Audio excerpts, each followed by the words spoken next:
Hello, everybody.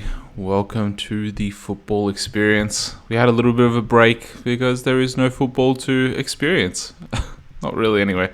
I know there's a couple of international games, Well, and the Nation League. yeah, Yeah, there was the Nations League. Croatia got to the final, and we did what you expected us to do, and took it to extra time and penalties. But yeah. I think we're on a streak of five penalty shootouts wins in a row. Last time we lost one was against Turkey in 2008 Euro, I think. Yeah. Yeah. And you guys were up in the last minute of that game. You were Yep. doing their tricks. Yeah, and like the game against Yeah. Netherlands was almost like a repeat of that, where we copped a goal in the last 30 seconds.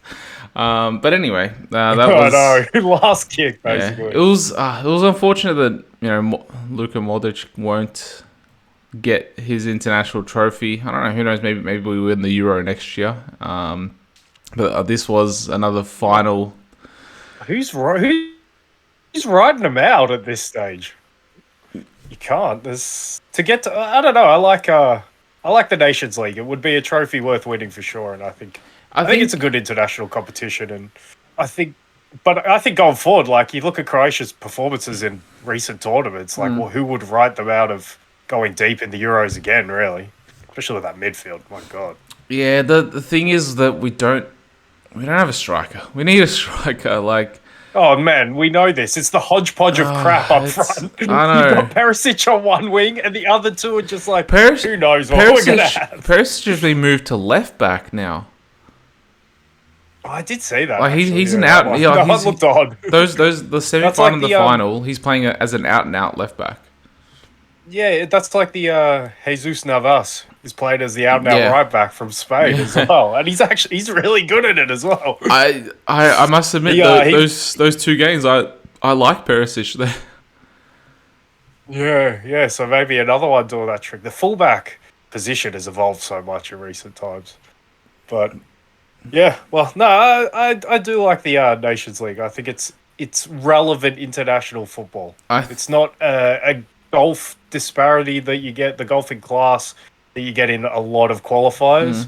And yeah, I feel like the teams take it fairly seriously. I feel like they field it's strong lineups and they want to win it. I think we discussed this a while ago. Like Yeah, I think we did. I think because there's firstly because it's a young tournament. I think this is only the third iteration of it. It seemed when we won it, like, because I watched it on the main square, and like it seemed that not when we won, when we lost it, it seemed like everyone just left. Like there was no for the World Cup semi final. No, World Cup final that we were in Russia. Like everyone stayed despite us losing, and then whereas this was just like, you know. Whereas But you can whereas understand that making a yeah, World Cup final is such an achievement in itself that deserves to be celebrated. yeah, but I think because Especially this is for Croatia. because this is such a young tournament, maybe after the 10th iteration, and after more teams win it, it might become a little bit more prestigious. And I think we even said like maybe use that as an automatic qualifier for the Euros, like depending on what year you play it. So this year it would be an automatic qualifier for the Euros next year, and then the one in 2005 would be an automatic qualifier for the World Cup.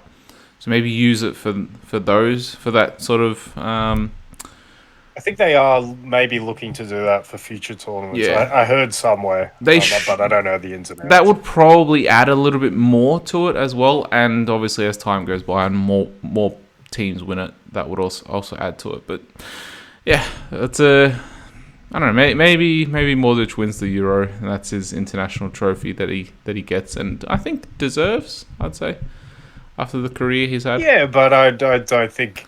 I th- yeah, somewhat. Probably because it's hard to quantify because while I think there are better countries than Croatia, I think it's remarkable that Croatia are as good as they are and they have this golden generation. So like deserves is probably yes, right? But in It's terms of like the grand scheme of things, I think in terms of football and quality from looking at it from what 12 months away or however long away from the Euros. got to be England for me. They're just so Yeah. so deep. There's a question mark at centre back. I'm still hoping maybe Levi Colwell comes in and shores that up. But yeah, I think England. You look at them going forward; they look so strong. I think my deserved statement is it's similar to Messi with Argentina. Like everyone was like, oh yeah, he deserves a World Cup, and like yeah, he ended up getting it or winning it. It's similar to that. Like he's this amazing player that's leading his team, but like Yeah, they just can't get like even if Messi didn't win the World Cup, like he still would have been regarded as one of the greatest. Now he actually is the greatest player ever. I think that's pretty much done and dusted now. Whereas Modric, like he's the greatest Croatian player ever, and you can make an argument as the greatest midfielder ever as well. You can have that argument as well. He feels just off the cuff, not doing the list. He feels like a top 20 player of all time. Yeah, pretty and that's remarkable. player of all time. Whereas like the only players that like probably edge him would be maybe Iniesta and Xavi, and that's only because they've won World Cups, but they don't have 5 Champions Leagues to their name. And look at Iniesta as well. I think he's the same age as Modric, but he went over to Japan to play for the last 2-3 years. The extended prime has really helped Luka Modric as well. Yeah, for sure. And that's fair play. Yeah, deserved is just about right, especially for him. Yeah, but you know, who knows? Maybe in the next 12 months we can find a striker that can actually score goals for fun, but I doubt it. Anyway, today's show we will be doing our much-awaited first, second, and third teams of the season. Caleb, we'll go over the quick, I guess, ground rules of the reasons why we pick players and whatnot. Just before we start, we needed a little bit of drum roll. I missed the cue there, but my ultimate dream. It's not a goal because I don't think I'm going to work hard to make this happen. But the dream is that the teams of the season become like an achievement on your Wikipedia page. And it's like first team selection in 2021 or whatever. And it's just like a way of seeing who were the best players that year. And it's like, oh, great. That's awesome. that's the dream for the team selections. I'm curious if, you know how Goal.com have they're obviously the biggest sports outlet or sports news reporting outlet for football, not sports, football reporting outlet. You know how they have their top 50 and whatnot, and then they have their next gen top 50 every year. Does that appear on the Wikipedia? It might. I think I've seen goal 100 and stuff, and that might be for a season. That might be, I don't know, for the century or whatever it is. Back in my day, it was 442. I was always waiting for the magazine, the 442 that had the 100 best players for the year, and it's like, who's in there? Who's there? It's just. But I don't know, like teams are a little bit different, aren't they? Because there's a lot of players who missed out, and if they played at the level in a different position, they would have got into the team easily. Yeah. And there's a few that I had to sort of jam in there because I just couldn't with the right wing, and we'll get to that. But maybe if we get to 1 million subscribers and become big enough, we'll get on the wiki. we'll start getting wikied. But let's just go over the quick ground rules, and I want to see if you use the same methodology that I picked. And basically, my main qualifiers were so I know it was a World Cup year, but because the World Cup was in the middle of the season rather than at the end of the season, or at the start of the season actually, because it would have been just before the season started. So I don't think if it was at the start of the season, I don't think I would have included the World Cup. So for this reason, I didn't include World Cup performances. I did include individual achievements. I think team achievements for me was a bigger qualifier than individual achievement. So for instance, winning the Champions League or getting to the Champions League finals / semi-finals as well, winning the league, almost winning the league, i.e.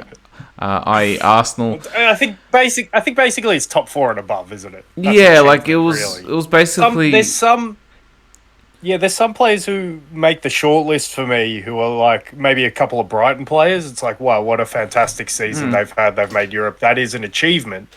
But ultimately, I don't think any of them ended up making any of the teams. So for me, it is a snapshot of top four and above.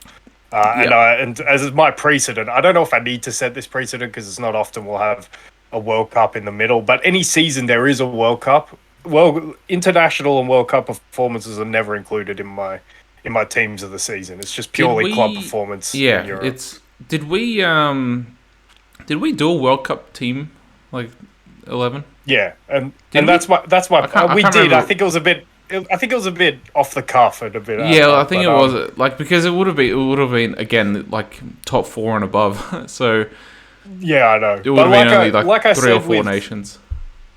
Like I said with Messi and the Ballon d'Or issue, I said like the World Cup performances you're given the golden ball for your World Cup performances. You don't.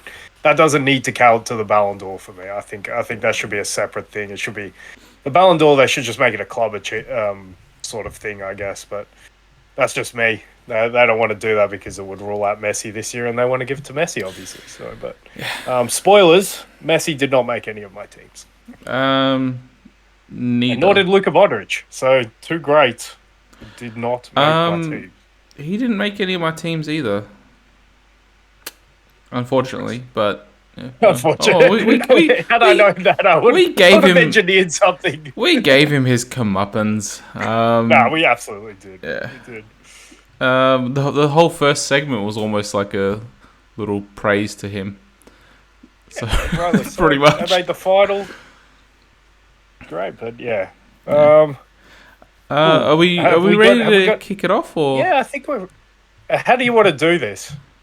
We'll start with third team. We'll go second team. We'll go first team. We'll try to keep it quick because I know that sometimes like we spend too long on players, and then we end up like there's just the third team because me and you do it. It ends up taking like an hour, and then we only do like 2 teams, and we save like the first team for another. And we'll try and we will get everything done this episode. So yeah. We will. Are we ready to go, my friend? I'm ready to go. Are you ready? Yes, I am ready. I will let you take the reins and be the first. All right, I will give you my locks in the third team, and then we'll go through my discussions because my third team always has discussions because that's the last team you can get in. So there's a few there, but in goal, I have Provedel from Lazio. I needed a Lazio representative. Second best defense in Serie A. I think he's been fantastic. His last third of the season, and this is a question that we're going to come to for a lot of these players. What weighting did you give each third of the season? Because I think a lot of teams and a lot of players fell off in the last third of the season, and a lot of, mainly Man City players and a few Inter players came on very strong at the end in the last third of the season. So what kind of weighting do you give that against the other two? Because Provedel and Lazio definitely fall into the category of they fell away a bit in the last part of the season, but I think he did enough to stay there. He fought off people like Nick Pope. Ramsdale made my short list. Alex Merritt as well. So I already had a good snapshot of Napoli players. I've got 4 in the other team. So I feel good with Provedel in goal. I got Trippier at right back. It ended up being a no-brainer for me. Newcastle, again, the best defence, equal best defence in the Premier League. His influence has been fantastic on them, no questions asked. Surprise, surprise, Theo Hernandez makes it a left back. And this was as much by default as anything else. It was as much by Juve being given their points docked so that they couldn't finish top 4. So AC ended up achieving top 4, even though their football on the pitch wouldn't have been good enough to achieve it. But he was the ever-present. He was captain a lot of the time.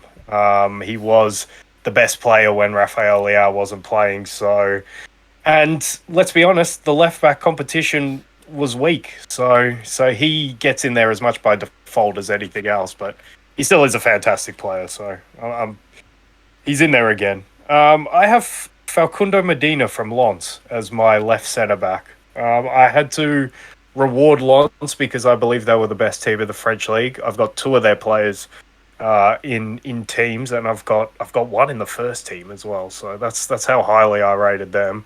PSG have no players, by the way, so that's spoilers that Kylian Mbappe did not make any of the teams. Really? And that was by design, because PSG left a very bitter taste in my mouth at the end of after the World Cup, and I did not want to reward anyone by getting into a team.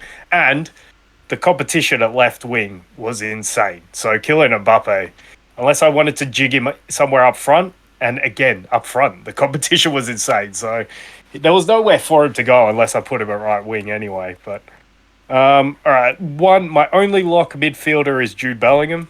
Again, last third of the season sort of fell away. He's a teenager. The season he had was exceptional.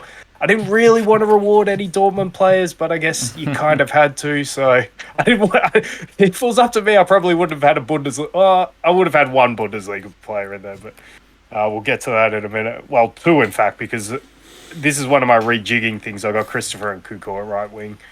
I know he was injured for the middle part of the season, but when he came back, Leipzig were the Leipzig who could have challenged for the league if he was fit all season, and he is a fantastic player. I think Chelsea are getting a really good player.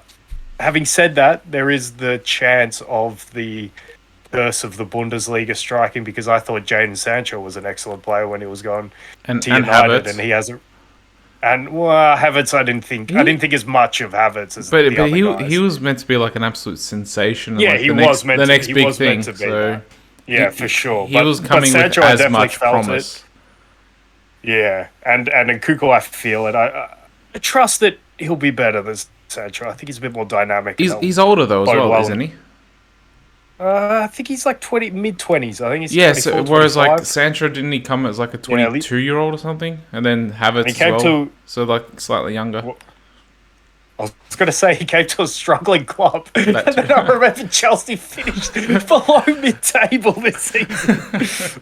Oh man, they better get their shit together. Anyway, up front, it's only one of three for the up front positions. Do we agree on that? There was only three real contenders. Yep. Okay, so my third team, and it's as much for the bloody club he plays for, but it's Harry Kane. He's got to be in one of the teams. He was fantastic this season. Probably for me, the striker I would take over the other two at the moment, given like his experience. And if I had one big game that I was playing and I could choose one of the three, I would take Harry Kane at this point, because I just trust him at this moment. So for me, I think he's actually the best striker in the world. But just in the third team, and moving all the way down from when we did it at the 2/3 mark, and he was in the first team, I got Marcus Rashford on the left wing. Sensational season. High teens for goals. His assist numbers, if they were a bit better, he would have been pushing the other two ahead of him, but he was a big part of United getting into that top four.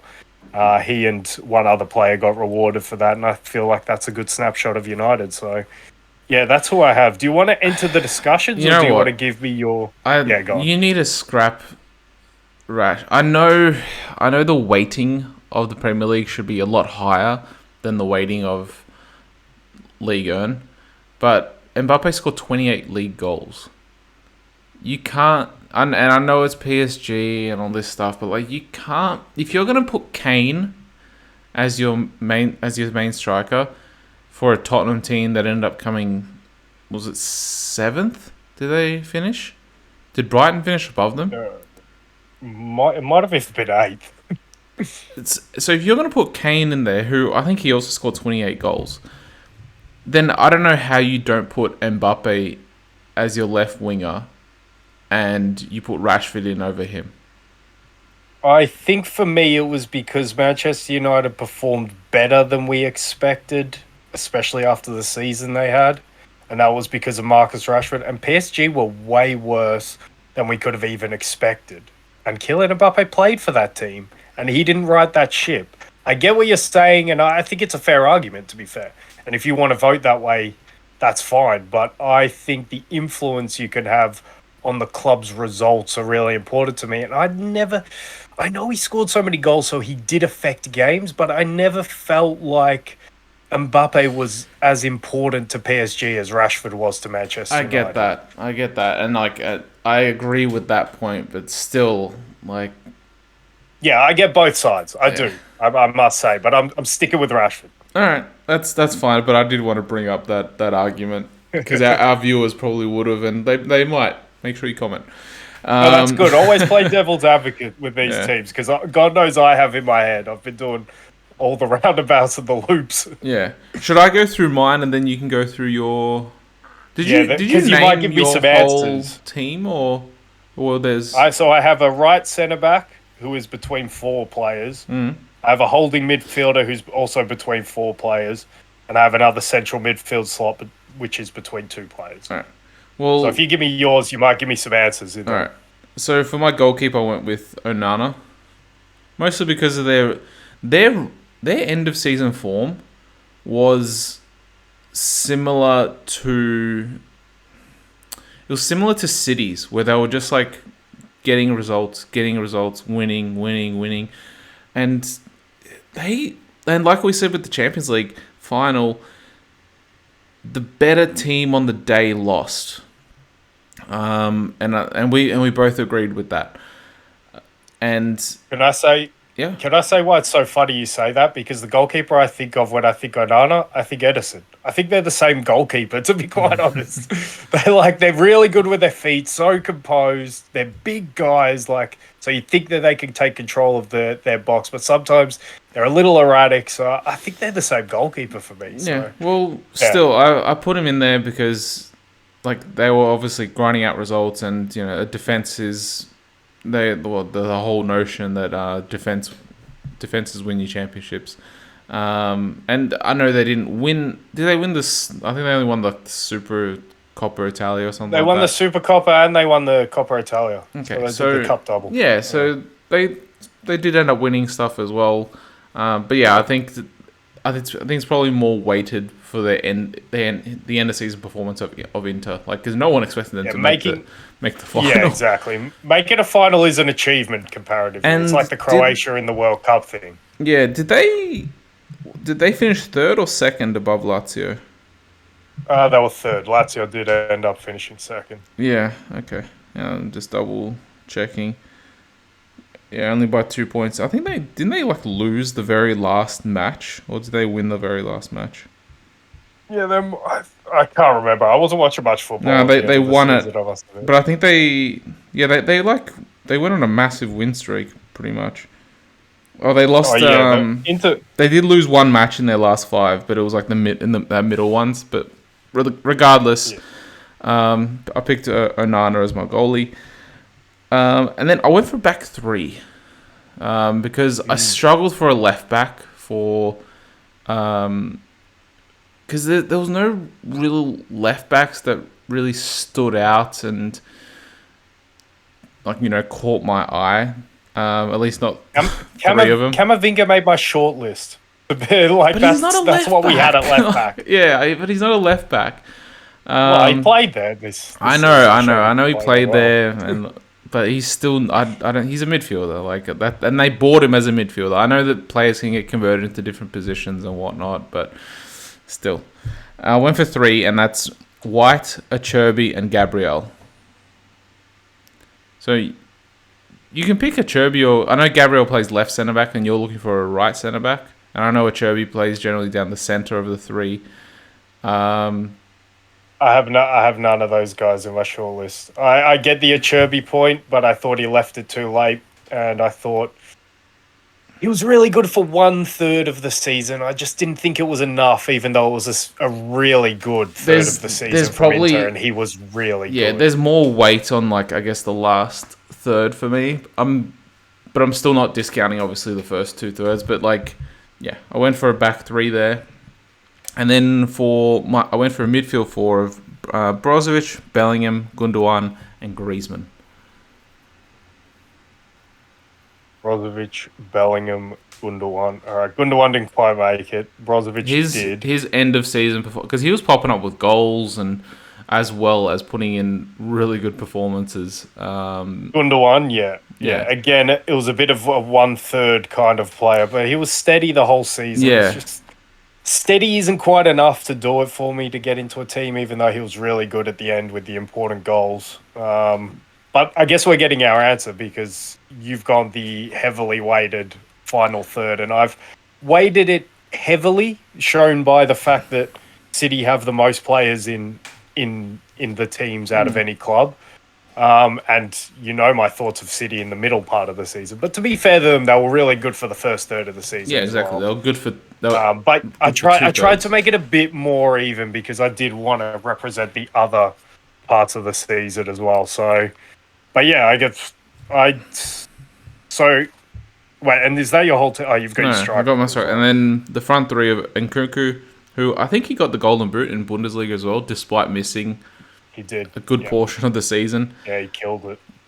And again, more heavily weighted towards the end of season performances. And we weren't expecting Leipzig to actually make the top four, I don't think. Like, they were sort of like... Well, I was questioning it. Yeah, exactly. Like, we were questioning it. Yeah. And then, like, they pretty much went on an Inter run where they were just, like, winning game after game. They even beat Bayern as well. They almost made Bayern lose. I think they beat them on was it the second last match day? Second last day, yeah. They almost made Bayern... I think it was at the Allianz as well. They almost made Bayern lose the title. They played a major role in that, and Dortmund ended up, fluffing it. And to your domestic cup point, they won the Pokal as well. Yeah. And Nkunku scored and assisted in that game. So, like I said at the time, it was going to be him or Colomwani, and Nkunku just took it away with the end of the season form. Yeah.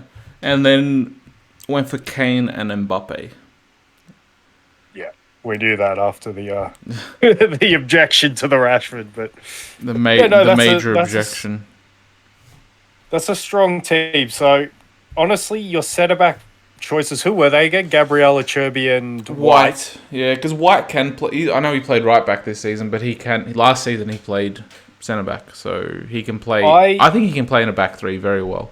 Yeah, definitely. I give you all of them, but honestly, White did make the shortlist. He didn't make any of my teams, and Gabriel didn't even make my shortlist by the end of the season. And you know what soured me big time on Arsenal? The end. 43 goals conceded by the end of the season.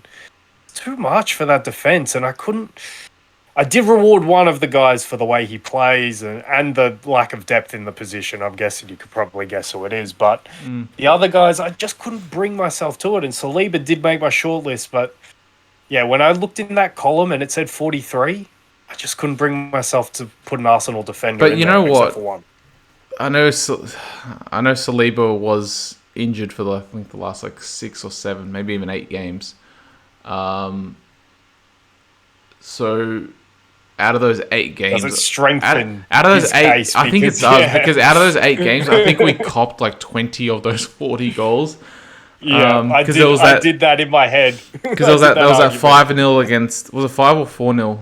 4-1. Sorry, against City.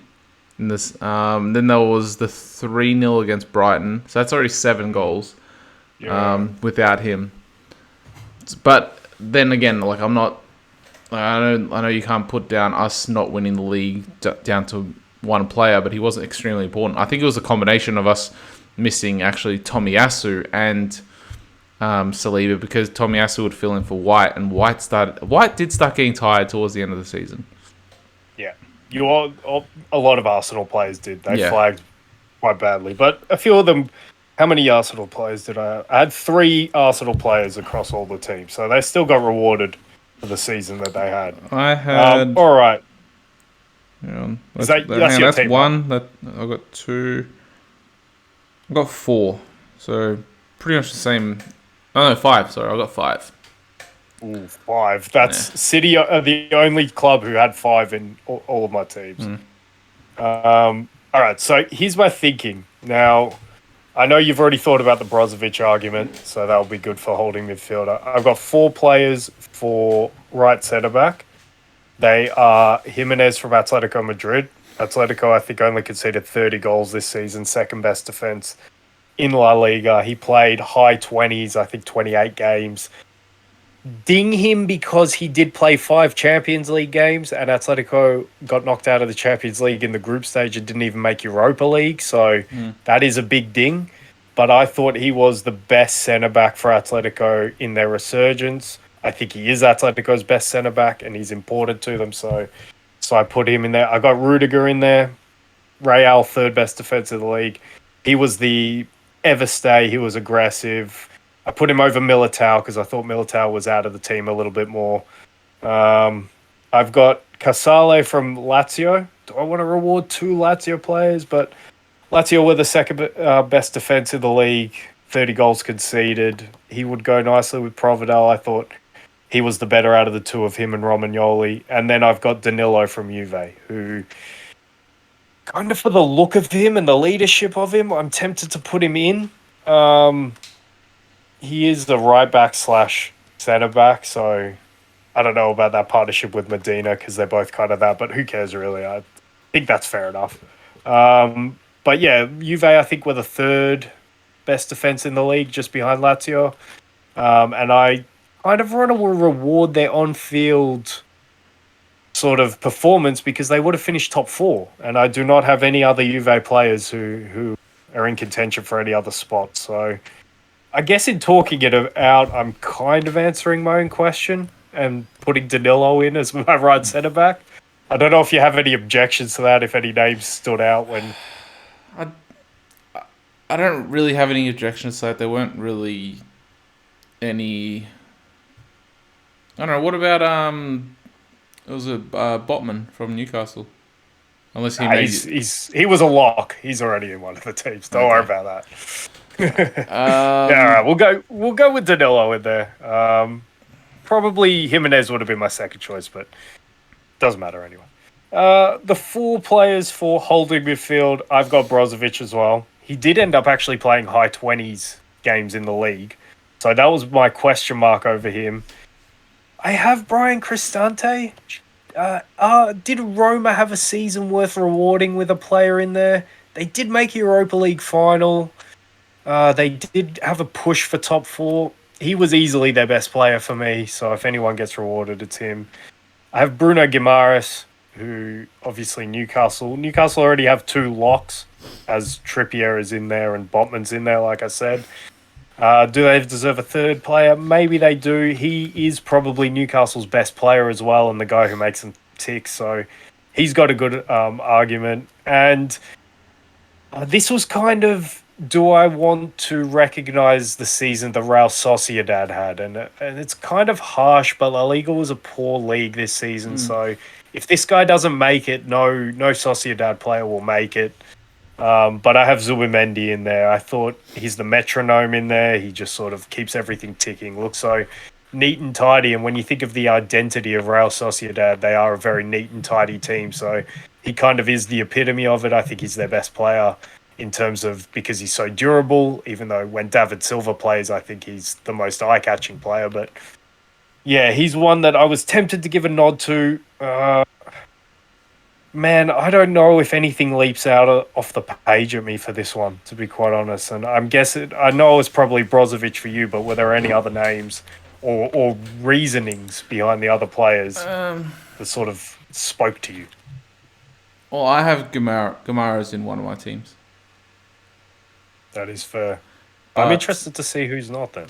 Yeah, but it just depends. I think it depends on whether you want to go slightly more defensive or not. And plus, Newcastle didn't win anything. They only got top 4, whereas Brozovic at least won 2 cups and got to a Champions League final as well.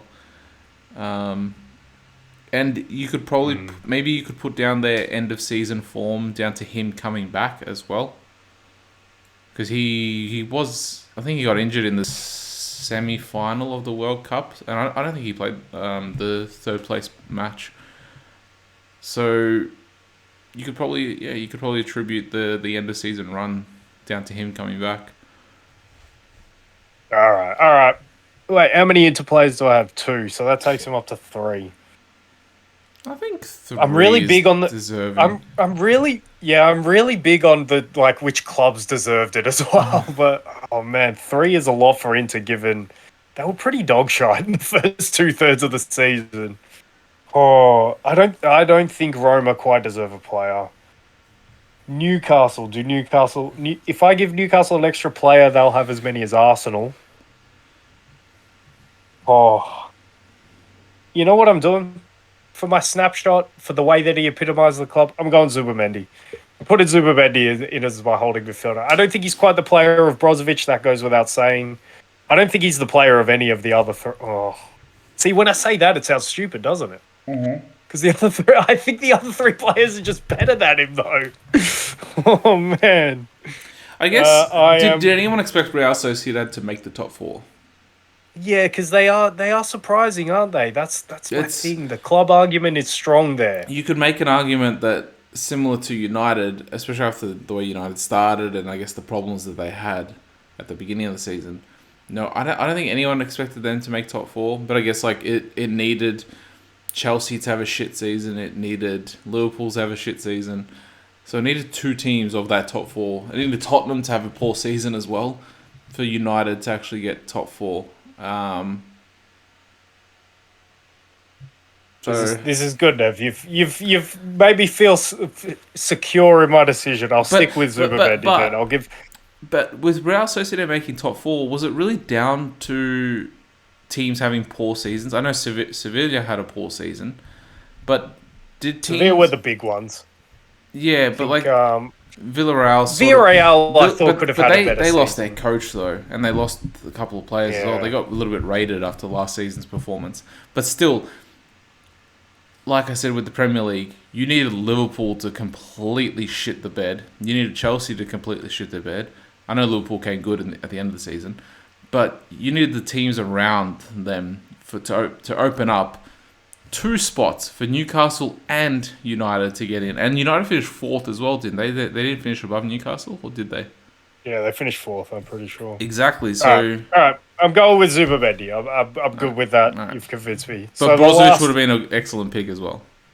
No, absolutely. I love Brozovic. That goes without saying. Yeah.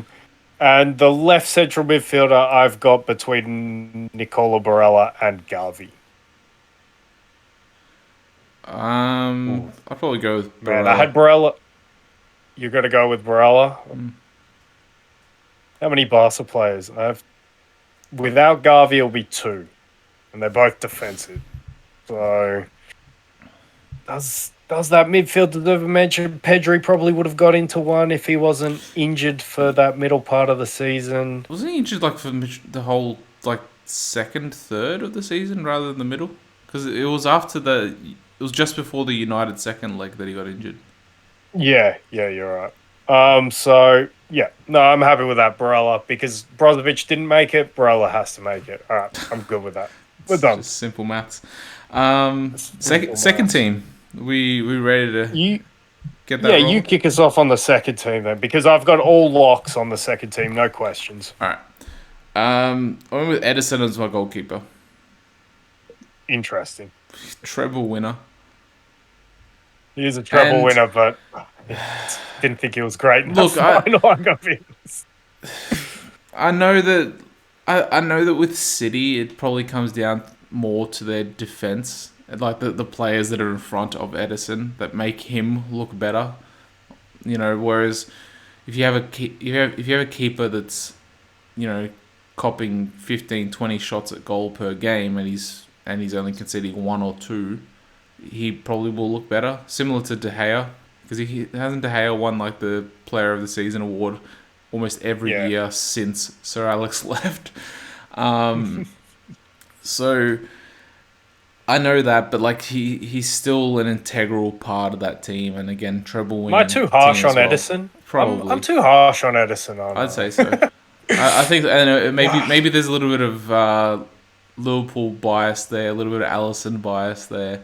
Edison v Alisson. I do think Alisson is clearly the superior goalkeeper, but what Edison can do with his feet is unbelievable. Yeah, and that's the other thing. Like, do you rate maybe with today's modern game? You probably the foot rating is higher than the actual shot stopping rating. Or maybe it's become like actually on par now in terms of the rating, whereas before it was just like, can you stop the ball from going in the back of the Yeah, net? maybe I'm still a caveman like that. Yeah, I still rate that a lot higher in my goalkeeper. Can you stop the ball and can you kick it 60, 70 meters on goal kicks? That's it. Yeah, that's it. Can you just be a presence? Can you fill our defense with confidence that you will take aerial balls and stuff like that? I rate that a lot higher. Exactly, and I think he can do pretty much all that. And look, I know when he's on, he can, but he I don't know, he wanders with his mind sometimes, I feel. But you know what? He probably wanders because he doesn't need to be alert for 90 minutes because his team have like 70, 80% possession. I know Man honestly, City this season didn't really, but if his makeup wasn't like that, I don't think he'd be as good as he is with his feet. So you got to give and take. There's pros and cons. It all evens out. But yeah, Edison's my goalkeeper. Went with Walker as my right back. I know that I'm gonna give it away here, but same. I went with Kyle Walker as my right back. I think the middle, because like he started the season like with a little bit of an injury doubt, and like I don't think he even started the season, did he? Because he was he did. He was doing the inverted sort of right back, but he got injured because he loved him in that role. He changed it. Yeah, but he got injured, and then he like was a doubt for the World Cup almost. So he managed to just come back for the World Cup, and then I think when he came back to club, he was out of the team for like a month or two because he always still had that injury, and he wanted to recover 100%. And like he came pretty big at the end of the season. I know he didn't play the final. Pep dropped him, I'm pretty sure, in the middle of part of the season. I got to say, I don't think it was all injury. I think Pep actually just dropped him for Rico Lewis in there. Yeah, I don't know, or maybe it was just to give him a little bit more of a rest so that he can use him at the end of the season when it matters more. Exactly. So and he is he especially against the Real Madrid. I wasn't that impressed in the first leg, but in the second leg he did a number on Vinny. So yeah. Next up, I have Stones and Saliba as my two centre backs. Depending on whether you want to play one of them. John Stones Kool-Aid. No, that's fair. That's fair. Again, someone needed to reward him. Spoilers, I have not. I didn't even make my shortlist. But you know what? But what he's done this season has been has been fun to watch. You know what? I have a feeling Arteta might copy that playbook and start doing that with Saliba, because I think Saliba has the ability. Be dumb.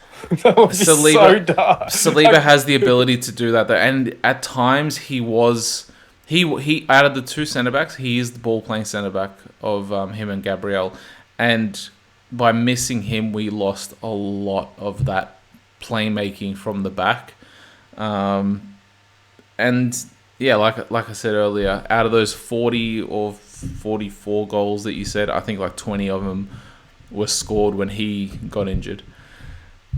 So that's fair. He was immense. He was immense. And then definitely. And then I got Theo at left back. Again, left back. There wasn't that many standouts for me. Like for instance, City played with like Akanji sometimes at left back, Ake mostly at left back. Yeah. Like they didn't have an out and out left back, because Cancelo left. So if Cancelo does Cancelo get the treble? Because he played in the Champions League for them. He played in the Premier League for them. He played in the. I'm not sure if he played in the FA Cup for them. I don't know, but he gets the. Yeah, I think he left at the end of that window. I think he definitely gets a Premier League medal. He definitely gets a Premier League medal. And a Bundesliga medal. Yeah. I'm wondering, does he get a Champions League medal as well? That's interesting. We'll need to go to his wiki. Remind me to go to his wiki at the end. Yeah. At the end. Yeah. But like Cancelo, for instance, last season, I think he was a lock for either first team or second team. And then First team for me, yeah. yeah, and he's a right back that's playing at left back. So yeah. So Theo there. I got a midfield three of Casemiro, Gameras, and Barella. I reckon. I know Casemiro is like our age, like 30, 31, but the two in front of him, Gameras and Barella, that's one that's for the future. Like I reckon that's gonna be, especially Gameras. I think he's gonna be like that sort of bulldog over the next like 10, 15 years if he can stay fit and injury free. I think he's gonna turn into like. You know who he reminds me of? Who? The Bros. The Bros, yeah. Gameras feels like the Bros for me. Yeah, I reckon he's and Barella, like a lot of people are touting him as like the next Luka Modric, like the way he plays and you sort of frozen for me a little bit, but you're back. I've seen a lot of people make comparisons to Luka Modric with Barella, and I don't know, maybe that's a good one. I don't mind that. Maybe he ends up developing into a similar sort of player. So, and again, another really young one. Speaking of that, Gameras and another Italian midfielder, I think Tonali apparently is on his way to Newcastle. It's an interesting one. They have a lot of midfielders like that. So I thought they needed someone a bit more creative, but it shows you what AC are doing as well. That's no good for them, but still, like that's a really good pick because I said that I wanted him at Arsenal. So he's a good young player. He either needs to become an out and out holding midfielder or he needs to develop something going forward. It's the big hole in his game at the moment. But he's 23, I think. So. Yeah, I think Eddie Howe will be able to develop. He seems to be a very good coach at developing players and bringing like the best out of him and whatnot. But anyway, to continue Oh, sorry. I was just going to say, let's not forget how important Tonali was in the run into AC winning the title last season as well. Yeah, so exactly. He has got it in his locker. And I got a front three of Bernardo Silva, Osimhen, and Kvaratskhelia. Ooh, but I missed out. Ooh, who's your left winger? Who is your left winger? Maybe I'll spoil it with the fact that his numbers. With his numbers, you wouldn't put in there. Like if you just went on Wiki or whatever, if you went on the stats for the season. No, for my first team, you probably wouldn't. You probably wouldn't put Vinny, in there, isn't it? Yeah, it's Vinny. It's not Vinny. You probably wouldn't put in there, but if you look at his performances, he has to be in there. If you look at just his performances, and so yeah, when we get to it. But yeah, I reckon that's a pretty good front three. You know what? I don't think that front three is as deadly as a front three from my third team of Nkunku, Kane, and Mbappe. Yeah. I think that one. Yeah. This front three is probably more of a. I know Osimhen and Kvaratskhelia, like that combination is excellent, but like Bernardo Silva is a little bit more of a workhorse front three. Because he can play in the midfield as well, so he will probably be given more of a freedom role to roam and whatnot. Yeah, I had Bernardo Silva right there, but I didn't put him in any of my teams in the end because I look at the first 2/3 of the season, I don't think he was very good, and then I look at the output, and I think you could justify it because he actually played the right hand side. Yeah. But compared to the other two guys I have, like Nkunku and the other guy I have, I had to put those two guys in over him because their output and their performance was just too much. I might be cheating a little bit, but these players can definitely play there. So in my team, I have Thibaut Courtois, who is my only Real Madrid player who made any of the teams, which is crazy for me to think. I don't think I had any Real Madrid players, and that's probably because they came second. They only made the semi-finals. Yeah. Yeah, I don't think I had any.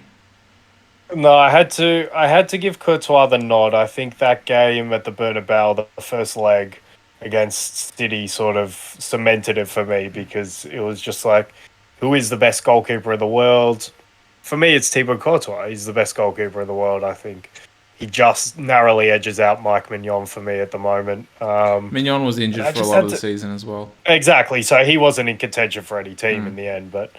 And Courtois has been there the whole season. Real Madrid were the third best defense in the league. So, yeah, I had to reward him, and he got into that second team. Walker, like I said, right back. I had Jules Koundé as my right centre-back.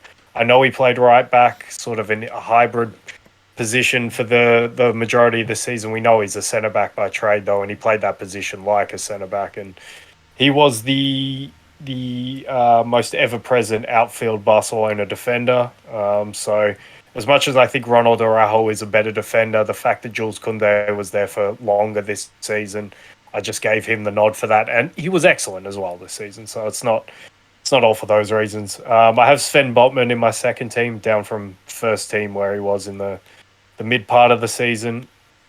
Zinchenko held on to his spot at left back. I think because he's not a defender and he sort of not revolutionized the position, but he looks so good playing as the inverted fullback. So I think he's justified to hold on to that position. I had making a late surge, and this is much of the final third of the season. I have Rodri as my holding midfielder.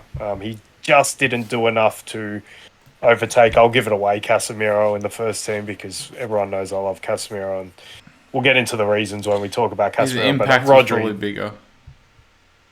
Casemiro, yeah, that's probably what it will be. But Rodri, the impact he had late in the season, the winning goal in the Champions League final, it's hard to overlook. He got man of the match, didn't he? He did, I think, yeah. Did he get player of the tournament as well? He might have. I think they went overboard with the awards they gave him at the end. I think he got player of the tournament and man of the match. Crazy. But he gives you a presence, because what I have in front of him are two attacking midfielders. I jigged it so that they could get in. I have Ødegaard and I have Musiala, who's the only Bayern player who I thought was fitting to be in any team. Ødegaard for the double figures, assists and goals. The numbers are crazy. The influence was crazy. So, yeah, I think it made sense for him to be in the team. Musiala, we know how I feel about him. I have Antoine Griezmann as the right winger. Like I said, I needed to jig him into the team. I wasn't going to put Bernardo Silva in over Antoine Griezmann, because given the fact that he missed the best part of half a season, or not missed it, but had a limited role for half 30 minutes. I know, and still comes up with, I think he finished with 17 goals in the league and like 12 assists. That's insane numbers, and it's no surprise Atletico were the form team for the second half of the season when this guy came back. So this guy, when he is given the keys, I know maybe his age will be questioned in the coming years, but he's still one of the best players around when he's allowed to play and allowed to be the leading guy. And that move to Barcelona was such a bad one for him, obviously, but it's great to see him back. I have Victor Osimhen as my striker, like you do. We don't need to say any more. 26 goals in the league. In Napoli's best season probably ever, and they've had Diego Maradona play for them. It's crazy. Well, maybe the competition was better back in the day to win Serie A, so maybe not quite best ever, but right up there. And like I keep saying, that rapport he had with the fans was honestly a joy to watch, so it's no surprise he gets in. And on the left wing, I have Rafael Leao. And that's not... I could have put him over the winger who I have in the first team, but ultimately I didn't think AC deserved to be rewarded that highly. So he was AC's best player comfortably. Unlike last season, where I thought Theo was AC's best player, but Leao got MVP of the league. This season, I think it was clearly Leao who was the most important player for AC Milan. And the numbers, I'm so pleased for him, because that was what was lacking in previous seasons, because everyone could see the physical threat and the pace and the skill that could just frighten the life out of you. But now that he's able to get 15 goals in the league and 10 assists and reach double figures for both,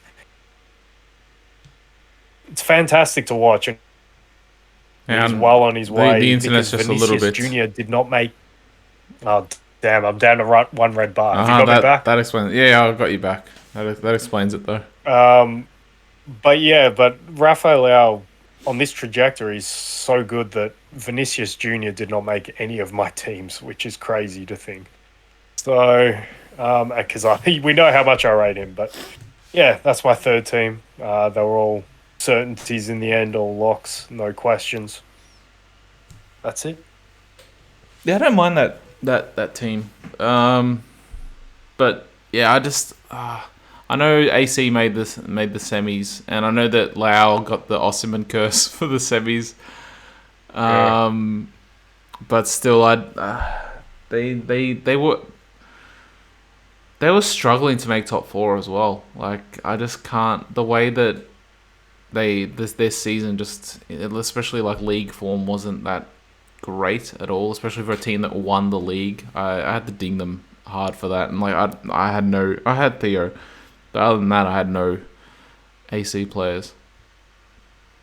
Yeah, that's fair. I didn't actually want to have Theo in there. I didn't want two AC Milan players, but because of the lack of competition at the left back position, I had to have him in there because he is that good. So, but yeah, I'm with you. If it was up to me, there would have been a better left back out there, and I would have only given them one spot over all the teams. But yeah, for me, Rafael Leao just edged Rashford because his numbers finally got up to those levels.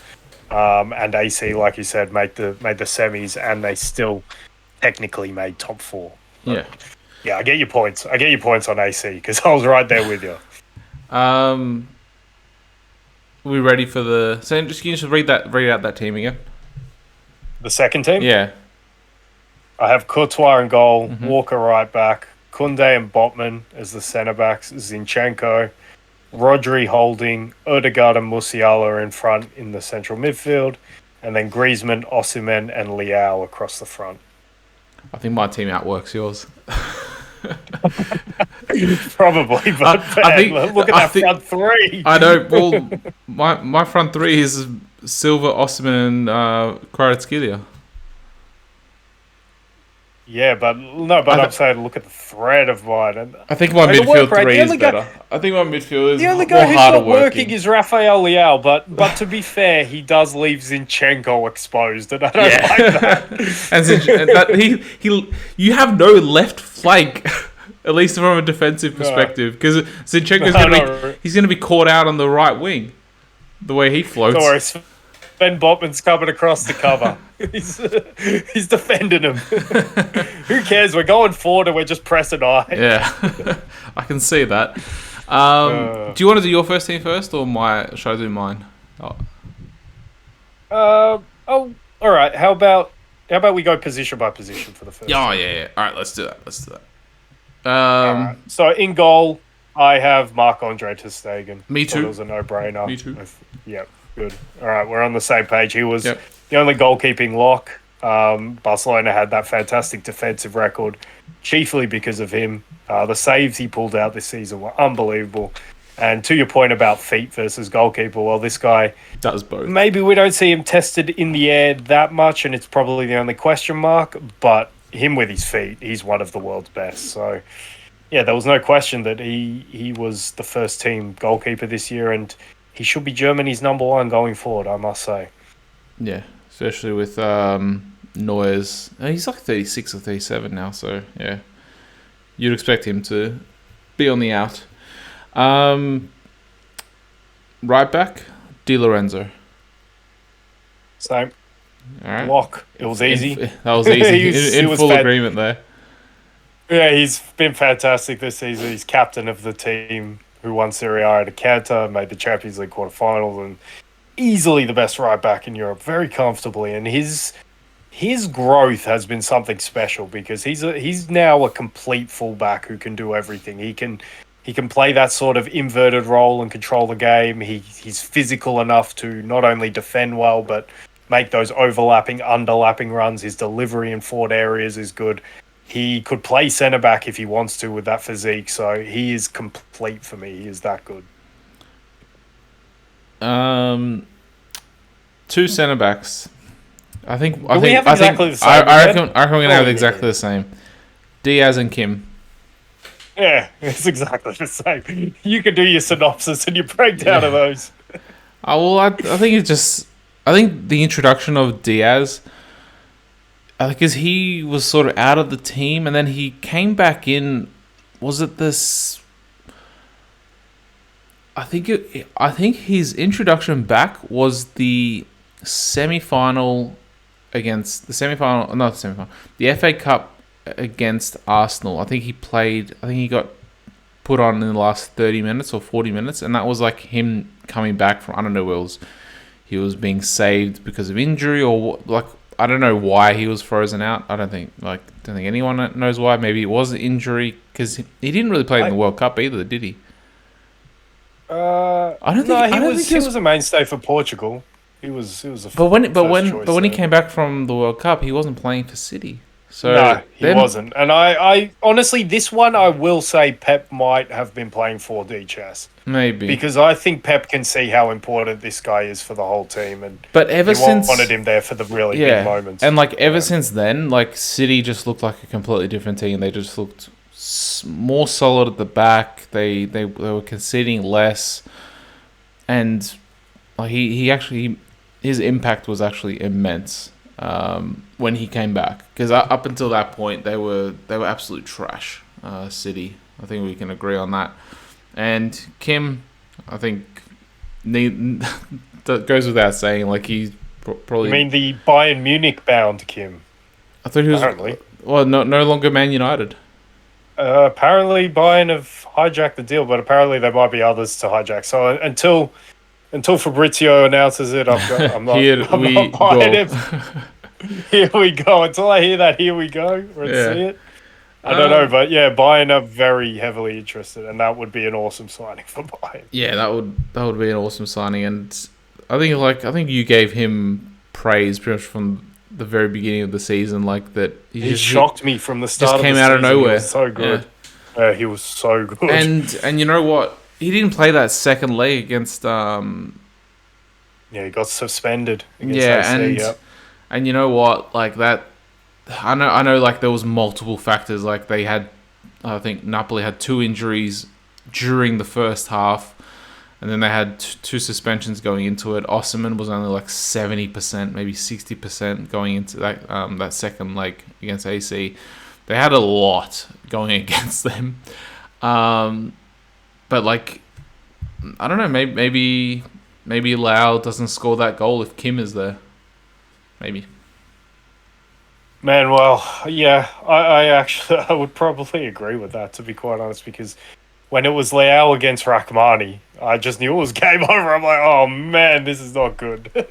Yeah. So, and look, like whether he stays or goes, but I'm just wondering, will he be a one-season wonder? Because I know something we have seen that in the past. So. That is a question. I hope not, but yeah, So that is one of those. Seeing... You know those piling up questions I have for next season. Yeah, so I wouldn't mind seeing him at Napoli for one more season, just see if he can do it again. I would love to see that Napoli team stay together. That would be awesome. Yeah. And my left back, Zinchenko. There was... Oy. I don't know who you had at left back, because considering you used Theo and Zinchenko up in your third and second teams. But like I said, I just struggled for the left back position. There wasn't any like real out and out left backs. Even though Zinchenko isn't really an out and out left back. Yeah, I know. Well, I don't have an out and out left back. That's saying it all. But I have DeMarco from Inter. I thought he stole it for me at the end of the season. He was the first third of the season. I thought he was good, and he was on my short list. Middle third, he didn't even make my short list for left back, and then the way he finished, and again the competition at the position meant that it was there for him to steal, and I thought he did enough to steal it. But Zinchenko, I don't dispute, because obviously I had him second team. But yeah, I just had DeMarco. I thought he's such a creative force from that position. His delivery isn't he more fantastic. of a left centre back in a 3 wing, or is he a wing? He can play that. He was playing that last season, but this season he was more of an out and out wing back sort of thing, and he thrived in it. And he had a shout as well. If Inter ended up winning that match, he might have had a shout for man of the match as well. He was that good in the finals. So yeah, he just stole it for me in the end. But I don't dispute Zinchenko there. Yeah. You gave away your defensive mid, and I pretty much did as well. It's Rodri. Yeah, we just had him reversed. Yeah, which is fine.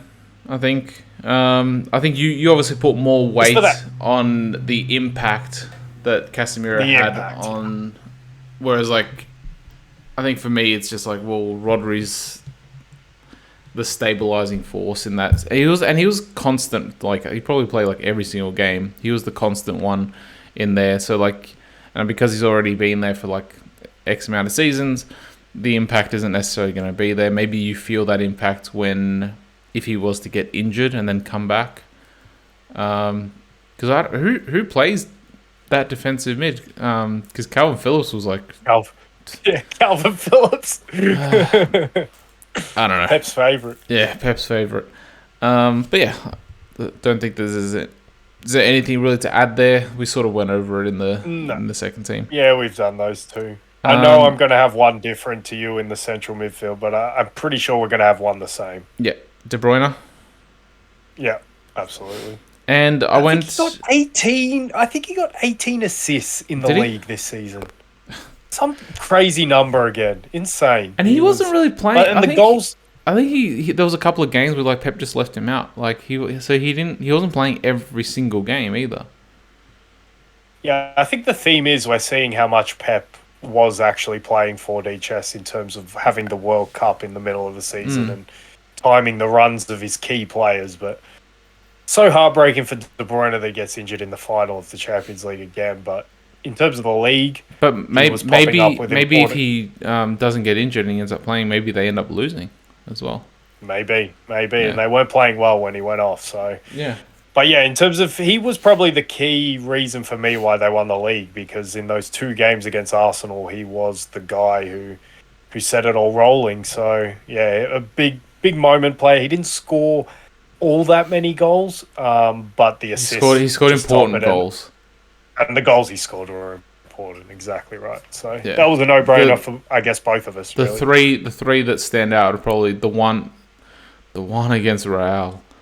Holy, yeah!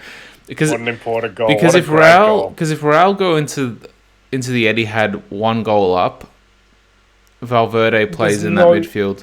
Yeah. No, he plays right wing. Yeah. Plays right wing. Yeah.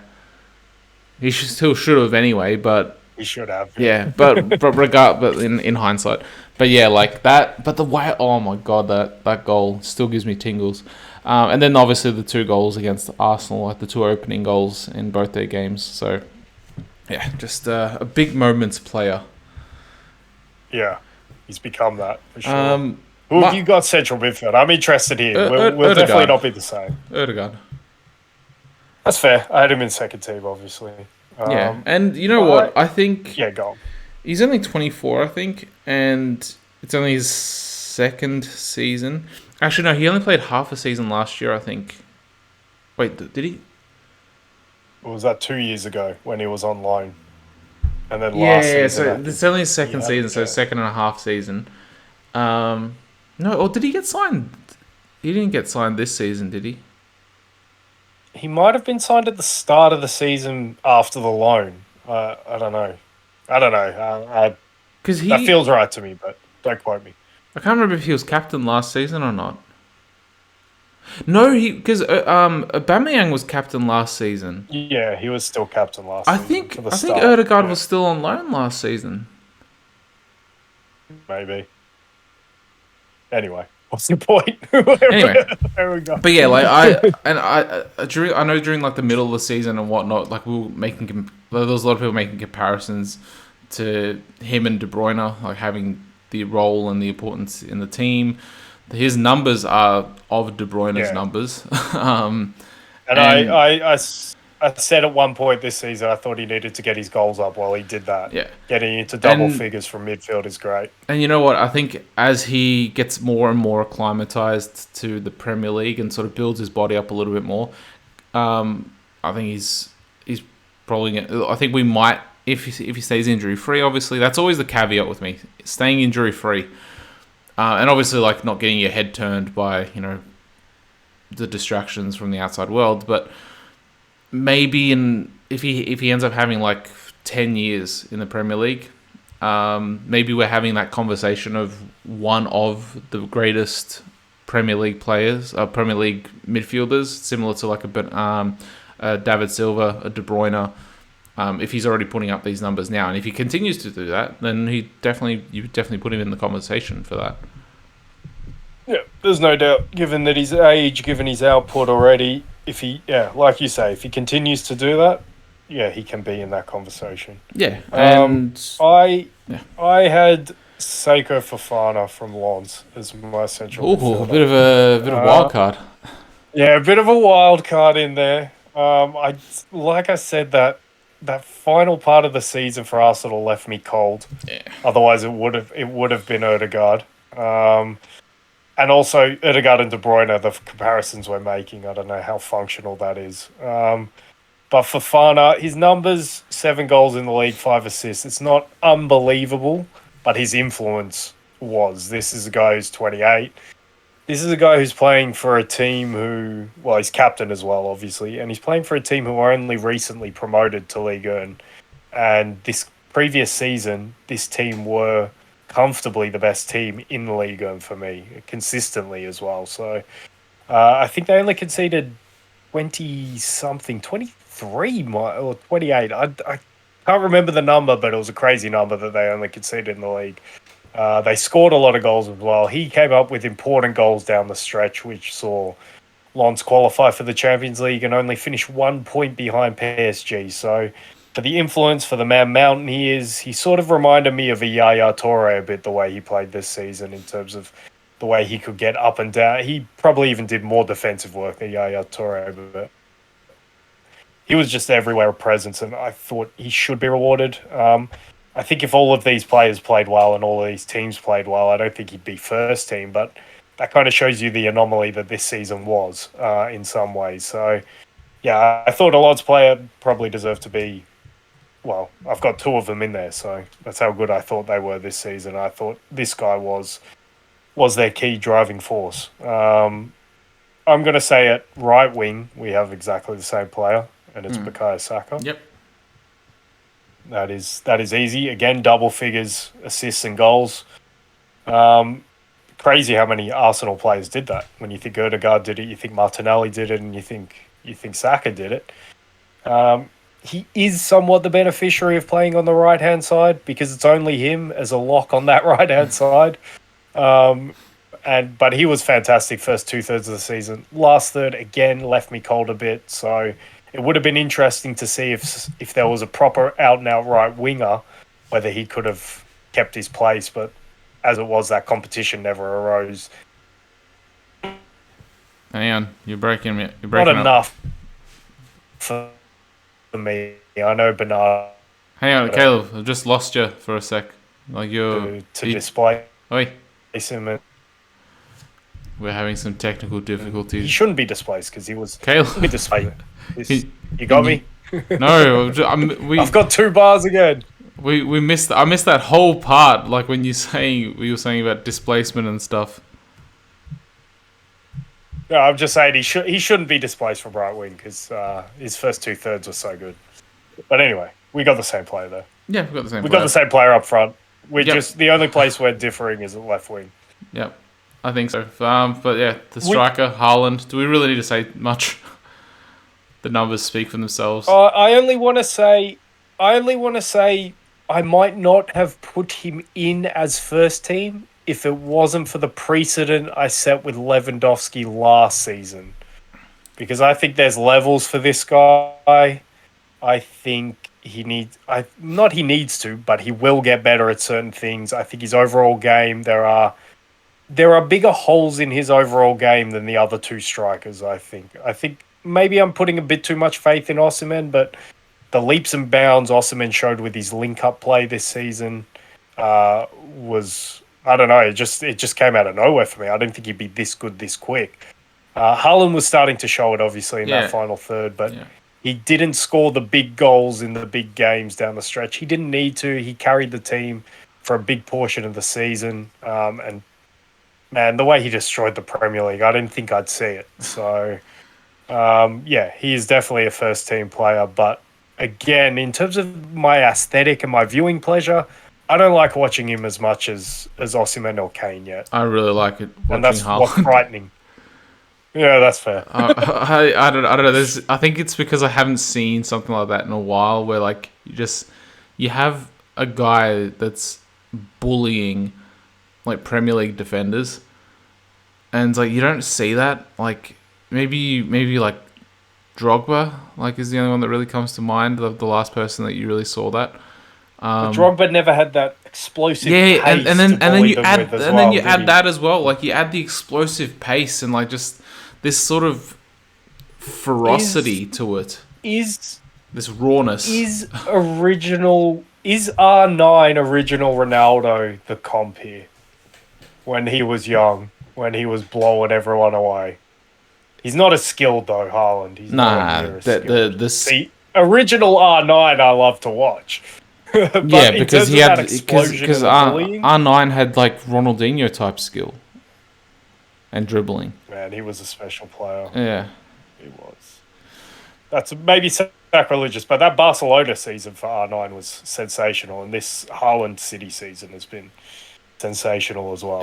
I read up on like why he moved from Barca, and it was basically he was but it's basically just agents fucking up the whole thing because they were like I think like him, his agent, and like the Barca president at the time, and like the hierarchy, they were all out for lunch or dinner, and like they all agreed verbally that he'd stay on, and then and he had a release clause that's inter triggered during, or like they called up the agent and then the agent like stepped out and they said like we're going to offer him this amount of money, so they basically just offered him higher wages, which obviously the agent gets a portion of, and that's what fucked up everything. And who knows, maybe if he never moved to Inter he wouldn't have gotten injured, maybe, I don't know. Who knows? Who knows? If he didn't get injured, well, he's already one of the greatest strikers ever. So Even with that injury, it's scary to think what what he might have been. Yeah, who knows? Because like I think at that time, like La Liga is obviously known to be, I guess, less physical than the Italian league. So who knows? Who knows? I don't know. Maybe honestly, maybe in the 90s, that's a whole different tangent. But Spanish football was physical for a long time. I think in the 80s and 90s until it had this revolution of being more technical. So yeah, I don't know. That's just something that came to my mind. But I'm interested to know who your left winger is. The one, the only, Jack Grealish. I thought it might be Jack after you said it wasn't Vinny. The output, it definitely isn't there, is it? And I did say the numbers... In terms of numbers. The numbers aren't there, but if you watch the games from 0 to 90, the output in terms of... just not output in terms of numbers, but the output in terms of like defensive output and attack, especially defensive output. Oh, I don't think City go that far without him there on that left wing. I think he was probably... I think it's fair. I think that run-in, he was probably one of, if not the most important player in that City team. Just in terms of the work rate, he was the hardest working player in that team. Him and Bernardo did the same role, but I thought Jack was better in terms of going forward. I think he was more of a gravity drawer, like Bukayo Saka is for Arsenal. Yeah, this is one of those where you can't look at just Google or Wikipedia. You need to watch 90 minutes of football. And I think he played. Did he play every single Premier League game for City? I think as well. I don't know that one, but the only thing I'll say is I'll just take a little bit of umbrage to overall most important player, because I think that was still Ruben Diaz. But going forward, I think you're right to say he has an argument, and that is something to say when you've got De Bruyne and Haaland in the same front line. So, look, I don't begrudge the pick. I just didn't think, and I don't want to be captive to the numbers, but I just didn't think they were quite there to displace what was an absolutely stacked left wing position. So he did make my shortlist. He did make consideration, but when I can't even put Kylian Mbappe in, I had to stick with Kvaratskhelia. I think the double figures goals and assists. I think he finished on 15 goals, 12 assists, something like that.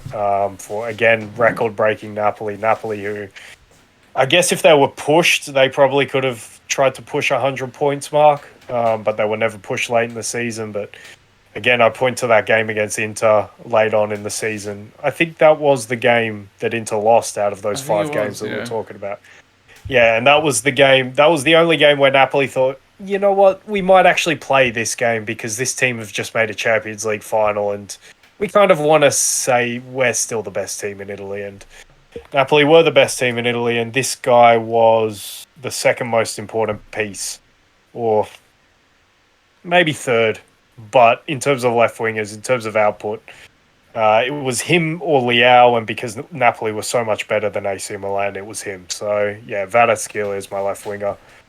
I don't begrudge Grealish. I think he deserves to be talked about after this season, and he has turned into that £100 million player. Yeah. Yeah, I think this season he has given his return on that investment. Yeah, for sure. And should we just finish by reading the first team? Yeah, go on. I have Ter Stegen, Di Lorenzo, Diaz, Kim Min Jae, which we both have, all four of them. I have DeMarco at left back, Casemiro holding, Fofana and De Bruyne just in front in central midfield positions, Saka and Haaland and Kvaratskhelia across the front line. Yep. I got Ter Stegen, Di Lorenzo, Diaz, Kim Min Jae, Zinchenko, Rodri, Erdegaard, De Bruyne, Saka, Haaland, and Grealish. So I think we have 8 of the same players. So it's Grealish, Erdegaard, Rodri, Zinchenko. Okay, so that's 7. But but Rodri for you could have been in first team. And Erdegaard easily. again as well was second team right there, and So Zinchenko was second team right there. So maybe- not much difference. Maybe we will get 11 for 11 one day. But you One day.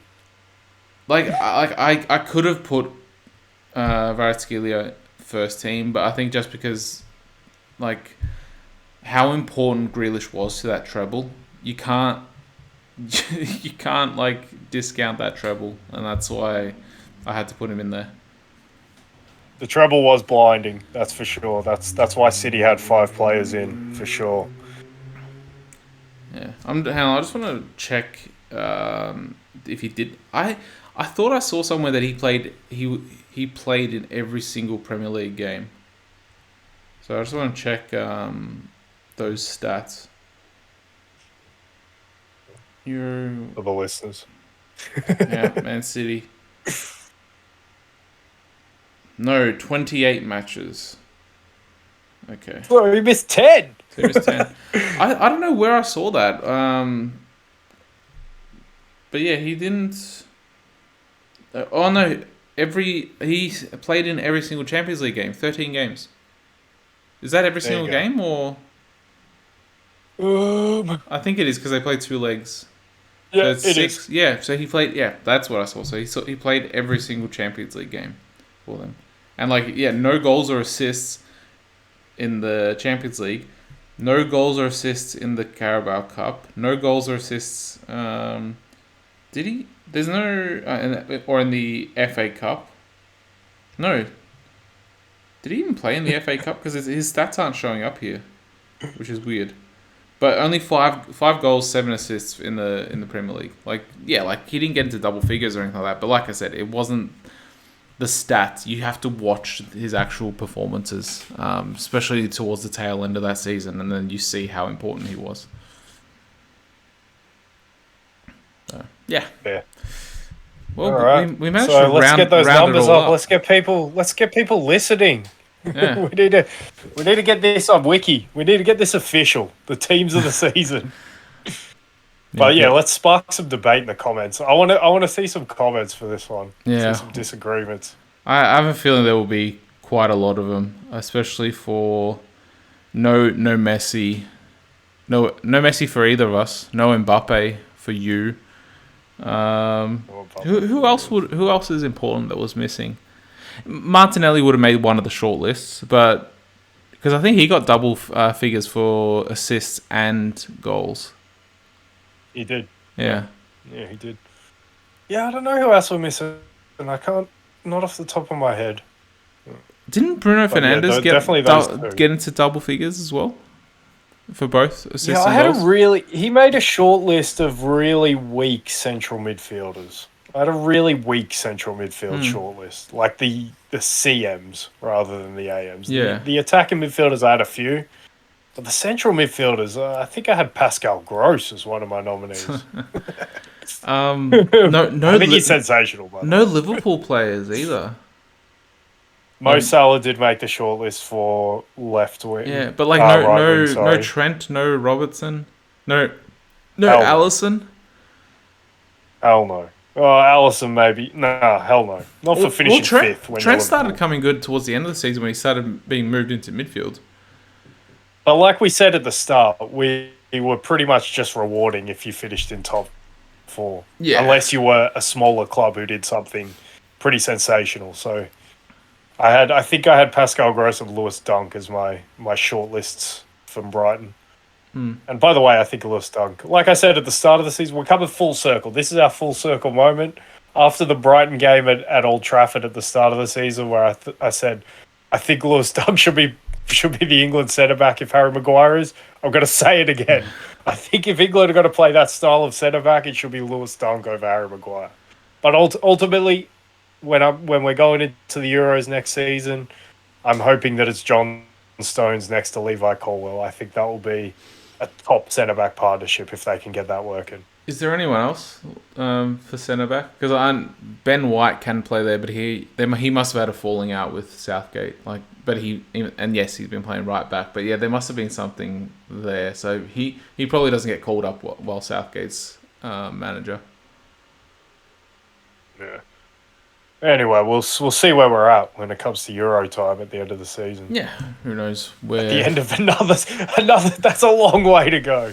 Not as long as this season though. This season was the longest season we've ever had. I've felt it. You could tell by the way some teams fell off at the end of the season how long this season was. Yeah, that definitely felt the length of this one. And for instance, the Champions League final, it's generally played at the end of May. I think it was played like 2 weeks later. So it was played in June. Yeah. Yeah. Caleb, anything else to add? Any transfer rumours or anything like that? Apparently Man City are after Declan Rice. Yeah, if we have big transfer news, we might pop on and do some pods when it all like sort of accumulates. But like I said, until I get a here we go, I don't really like to speculate. But what do you think of that one though? Because Arsenal seems to be just piss fighting around with their bids. Because I think they bid like 60 mil plus like 15 mil in add-ons, and like West Ham has been adamant that they're not accepting anything less than 100. And then like their second bid was like 70 mil plus 15 mil in add-ons. It's like, why are you fucking around? And it seemed this is what it seemed like as an outsider as well. It seemed like once the window opened, teams, because the rumours of Rice to Arsenal were so strong, it seemed like teams were like, okay, Arsenal, we'll give you first preference. And then it's like, oh, Arsenal, it's like, oh, shit. Like, just completely dropping the ball. And now United have stepped in there, like, we'll give you Maguire, McTominay, and, like, I don't know, some other player. We'll give you Maguire. Yeah, it's like we'll give you all these players. And then City have obviously stepped in. Obviously, they have the money to do that because Gundogan is off to Barca, I think. Is Bernardo Silva off to Saudi Arabia? I heard something about that. I don't know, man. Like I said, I'm not here to speculate. But like, if you want to do your little Arsenal fans TV section. No. But like, you get what I'm saying though. It's like they're not being serious about it at all. So they're dropping the ball essentially with this one. Well, if they drop the ball, I can't wait to get your reaction to them not being You know what? in. The longer this one goes on, and depending on who comes in and whatnot, it does feel like if Rice goes to, because everyone's hyped up Rice so much or whatnot, it does feel like if he goes to City, it's just going to be like, well, how the fuck do we compete now? And also, I saw something that apparently City are preparing to either preparing a bid or to trigger Guardiola's release clause. I think he has a release clause of like 70 or 80 mil. Apparently, they're getting ready to trigger it or something. Or so like if they get Guardiola and Rice, it's like, well, they're pretty much locked on for the Premier League next season, aren't they? All right. We'll talk about it when it becomes Here We Go official then. Yeah, but until that moment, we could make up any story under the sun. We can speculate. It's fun to speculate. Come on. But yeah, maybe we could do a pod like that. Maybe we'll do it in. I'm heading off to the beach, so I'm going to be away for like 2 weeks, maybe 2.5 weeks. So, yeah, we'll reconvene after, and I guess that's a good time. Like, you know, give it 2-3 weeks to let things sizzle, let some transfers come through and whatnot, and then maybe we do get some here we goes. Yeah, exactly. Yeah. All right, Caleb. It's we've managed to get all three teams in an hour and a half, under an hour and a half, if we didn't get into this little transfer mini segment. Unlike Arsenal, we weren't piss farting around. Yeah, we it was all serious business. But Caleb, we will reconvene soon once there's some here we goes, and to all our listeners, put some topics in the comments. Debate with us regarding our first team. Like, subscribe, share, whatnot. And yeah, thanks for coming, and bye for now.